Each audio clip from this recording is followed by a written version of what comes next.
আসসালামু আলাইকুম। কেমন আছেন বন্ধুরা?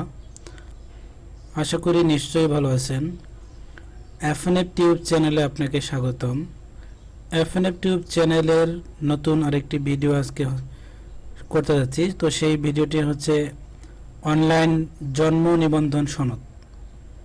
অনলাইন জন্ম নিবন্ধন সনদ এটা প্রত্যেকেরই একটি গুরুত্বপূর্ণ বিষয়। জন্ম নিবন্ধন দিয়ে বিভিন্ন ধরনের কাজ হয়। আপনি ভোটার আইডি কার্ড পাওয়ার পূর্ব পর্যন্ত জন্ম নিবন্ধন খুবই একটি গুরুত্বপূর্ণ বিষয়। ভোটার আইডি কার্ড পাওয়ার পরেও জন্ম নিবন্ধন দরকার হয়। তো এই জন্ম নিবন্ধন দেখা যায় অনেক সময় অনলাইন ভেরিফাইড অনেক কোম্পানি চায় আর কি। তো এই ক্ষেত্রে আমাদেরকে অনলাইন নিবন্ধন চেক করতে হবে। অনলাইন নিবন্ধন চেক করার জন্য আমরা ক্রোম ব্রাউজার ওপেন করে এখানে যদি বার্থ সার্টিফিকেট লিখি,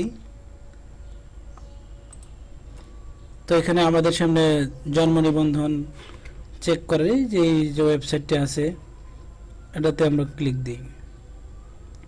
ক্লিক দেওয়ার পরে এখানে বিভিন্ন অপশন আছে, জন্ম নিবন্ধন, হোম বাটনের পরে জন্ম নিবন্ধন, আবেদনপত্র। তো যদি এটা কাজ অবশ্যই আপনারা বুঝতে পারছেন যে আপনি যদি আবেদন করে থাকেন সেই ক্ষেত্রে আবেদনপত্র পেমেন্ট করতে হবে, এটা হিসেব আলাদা। এরপরে হচ্ছে জন্ম নিবন্ধন যেহেতু আমরা চেক করব, এখানে লেখাই আছে জন্ম নিবন্ধনে ক্লিক দিয়ে আমরা জন্ম নিবন্ধন তথ্য অনুসন্ধান। তো অনুসন্ধান বাটনে ক্লিক দিলে আপনার এখানে জন্ম নিবন্ধন যে নম্বর আছে সেই নম্বরটি দিতে হবে। তো এরপরে হচ্ছে জন্ম তারিখ। জন্ম তারিখ দেওয়ার আগে খেয়াল করতে হবে এখানে ওয়াই মান্থ ডে। ওয়াইতে হচ্ছে ইয়ার, এমতে মান্থ, ডিতে ডে। তো এখানে যে মাঝখানে হাইফেন দেওয়া আছে, কিন্তু এইভাবে হাইফেন দিয়ে আমাদেরকেও লিখতে হবে।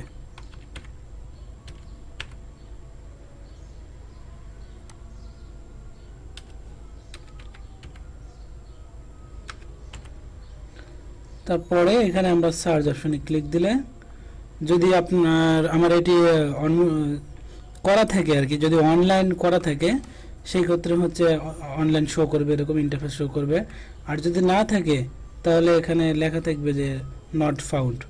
এবং এখানে নিচে কিছু লেখা আছে যে the above person birth information was registered on Wednesday 5 July 2006। মানে এরকম কিছু অপশন দেওয়া থাকবে, মানে কিছু লেখা থাকবে যে আপনার এটা কতদিন পূর্বে কত তারিখে আপনার এটা অনলাইন করা হয়েছে। এবং নিচে আরও কিছু লেখা আছে যে যদি আপনার এটা কোনো কিছু ভুল থাকে, আপনার জন্ম নিবন্ধনে যদি কোনো ভুল থাকে, তো অতি সত্বর আপনি আপনার যে ইউনিয়ন পরিষদ আছে বা আপনার সিটি কর্পোরেশন আছে যেখান থেকে এটা করা হয়েছে, আপনি সেখানে যদি কোনো ইনফরমেশন ভুল থাকে সেক্ষেত্রে আপনাকে সেখানে যোগাযোগ করার জন্য বলা হয়েছে।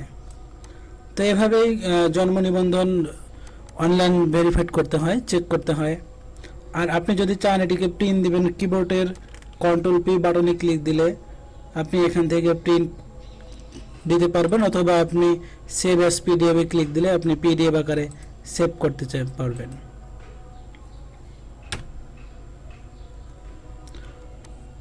তো কেমন লাগলো ভিডিওটি বন্ধুরা? আশা করি নিশ্চয়ই ভালো লেগেছে। তো চ্যানেলটিকে সাবস্ক্রাইব করে পাশে থাকুন। আসসালামু আলাইকুম।